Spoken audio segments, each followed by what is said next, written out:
So we're doing international trade. International trade is our third chapter in the macroeconomics. It's an important chapter. In this, we will discuss various factors. We talk about what are the advantages and disadvantages of international trade. We will look at how international trade is beneficial in detail. We talk about two sort of principles, which is called theory of comparative advantage and theory of absolute advantage. We will also discuss how does a government protect trade. What are the things that they do which will discourage trade to happen, and why do they discourage trade to happen. And then we talk about the disadvantages and advantages of also trade protection. So we'll discuss that as well. And then later we talk about something called balance of payment and balance of trade. And then this will be a good sort of chapter to do before we do the chapter 4, which is international trade, which is exchange rate. So let's start. We're going to start off with the discussion. I want to talk about first what are the advantages of international trade. So we say this, like international trade is when countries are sort of exchanging goods and services.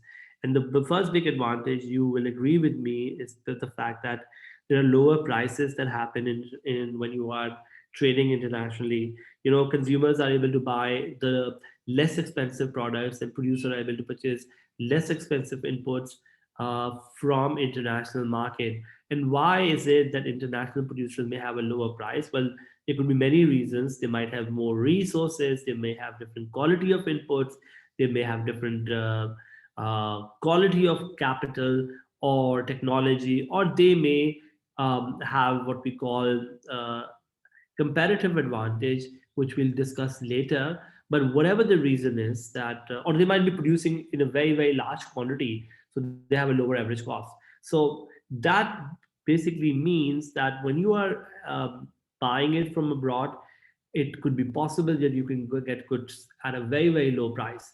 China is a very good example of how a country that has been a key player in the international market, because they are selling it at the price where no one can match, right? So first advantage that we have when it comes to international trade, our first gain is basically lower prices. Differences quality of capital basically means, like Japan has a different quality of capital versus Pakistan. Japanese are at the forefront, or German is at the forefront of technology.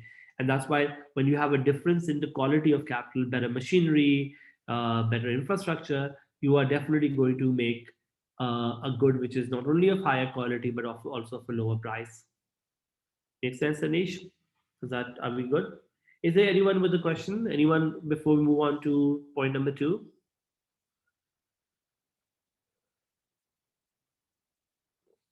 Are we good to move on?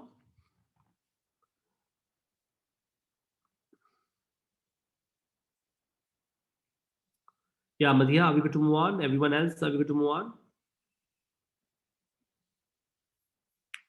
Okay, guys, the second point that I want to talk about is the idea of greater choice. The fact that we are able to buy from international market also allows us to have greater choice. Why? Because there are more producers out there. So, for example, if I want to buy a bike, for example, I have the US producers, the European producers, I have tons and tons of brands out there. So, I have tons and tons of choice.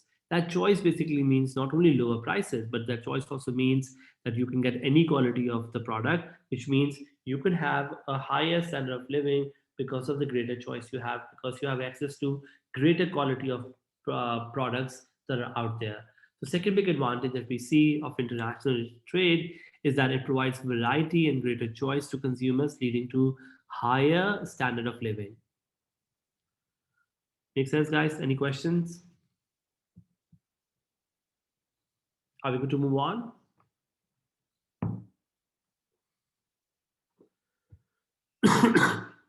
Let me know if I'm going too fast, because if I am, you can ask me a question and we can discuss it in detail. Okay, awesome. The third point basically is about differences in resources. When you look at different countries, they possess different resources. There's some resources that a country may need but they do not have. For example, Pakistan may need oil but they may not have it, or for example, another country may possess copper or diamond and oil, but other countries may not have it. Then do not they do the ones that do not have those goods, those natural resources or other products, they don't need to worry anymore, because with international trade, access to goods is no longer a problem. You can easily import commodities and you can export the goods that you have. And then with international trade, we say the that differences in resources is no longer a problem, because any country can get any good from the international market, given of course they have the money to pay for it. Make sense? Are we good? Any questions, guys? Anyone, any question?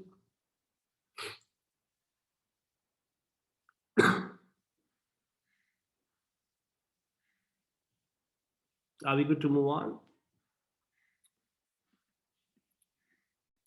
So the next point I want to make is about economies of scale. What is economies of scale? Economies of scale is basically lower average cost. Why do you get lower average cost? Well, the idea is that if you're selling in an international market as well as the domestic market, you have what we call a strong demand. And this strong demand means your level of production and the size of production can go up. Why? Because no longer you're making few units, but you're making hundreds and thousands of units.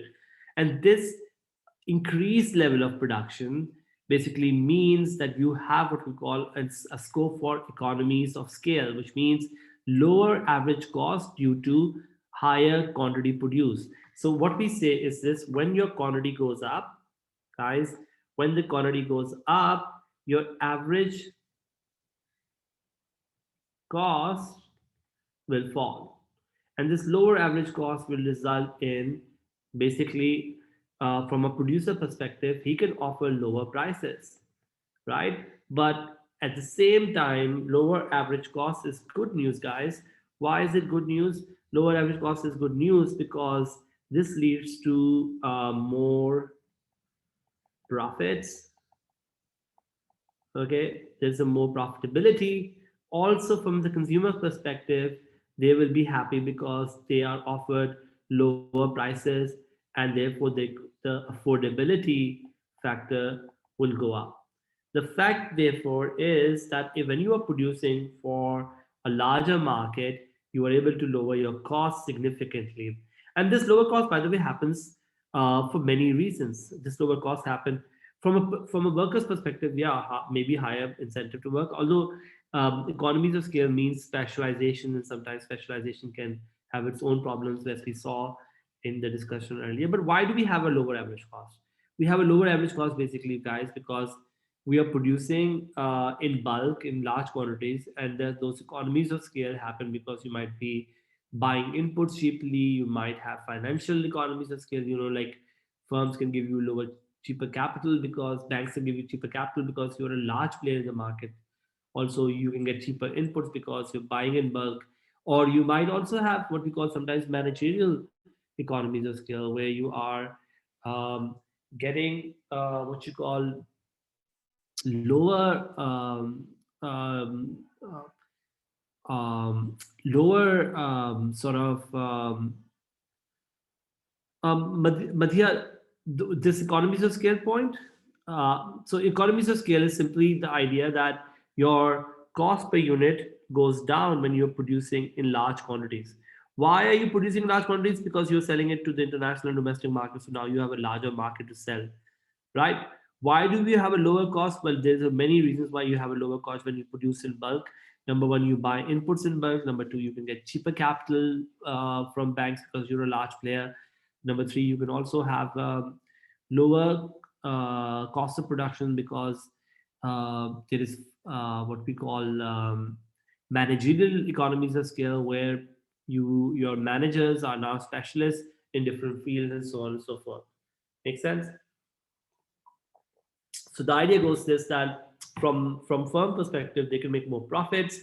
From consumers perspective, they can basically have a more affordability of the product, and this becomes one of the key reasons why international trade is encouraged because that can make the average cost to significantly fall when we are leading, when we are selling it to a larger market. Makes sense? And China is a great example of how economies of scale has become a reason for an economy to grow that big, because they produce in huge quantities for everyone in the world, and that's why the price is so low nobody can match it. Next up, guys, is the idea about increased competition. Are we good to move on to this point? Anyone? Any questions?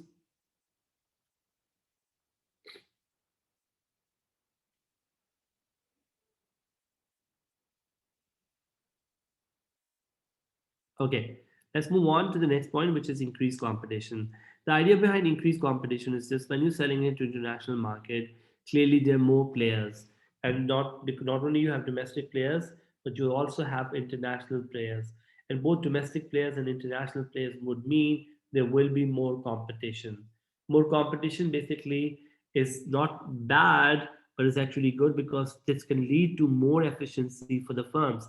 If you look at from a firm perspective, now they're competing with both domestic players and international players, which means they have to make sure they match the price that is being offered.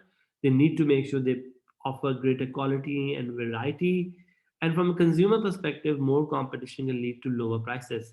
So no longer there is that domestic monopoly that is serving the market, but now you have basically many producers out there who are selling variety as well as selling quality of goods at a very low price or a very affordable price. Makes sense? So international trade leads to increased competition, which is a desirable, thing from both from consumers as well as from an efficiency perspective. Make sense, guys? Are we good? Any questions?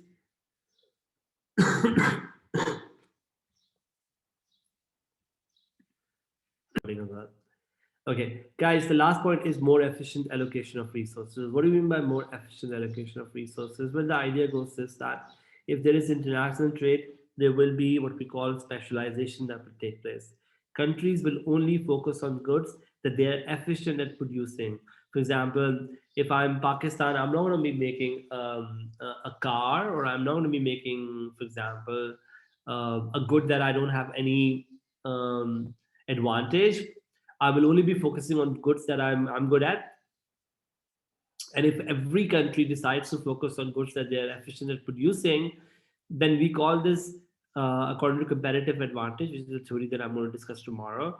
We say this, that if all the countries focus on goods that they are efficient at producing, we will have what we call more efficient allocation of resources. Why? Because, for example, if I'm good at teaching economics and I'm good at teaching accounting, but I'm better at teaching economics and accounting than other people, then I would rather want to focus on teaching economics than economics and accounting together. Do you guys get that? The idea goes this, that if somebody is relatively better at doing something, he should focus on that. And if he does so, he will be very productive, and that in turn will mean more output to be produced. So this is what we call the theory of comparative advantage, which says is that specialization leads to a lower cost, as people are basically focusing on the good that they are, countries are focusing on the goods that they're producing, and this leads to higher efficiency, which in turn would mean better allocation of resources. Make sense, guys? There's a whole discussion that I'm going to do about competitive advantage, but we believe that if all the countries are focusing on what they are good at, you will see economic efficiency to go up. Exactly. So that's a very good point, Rahman. You're saying what will happen if government is interfering. We'll talk about that as well. What are the reasons for government interference, and what are the pros and cons of government interference in another discussion.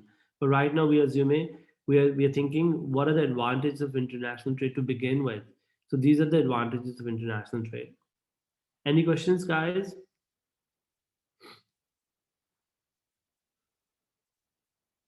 Are we good?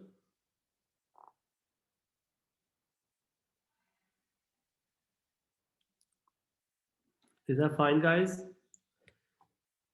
Okay, awesome. I'm going to now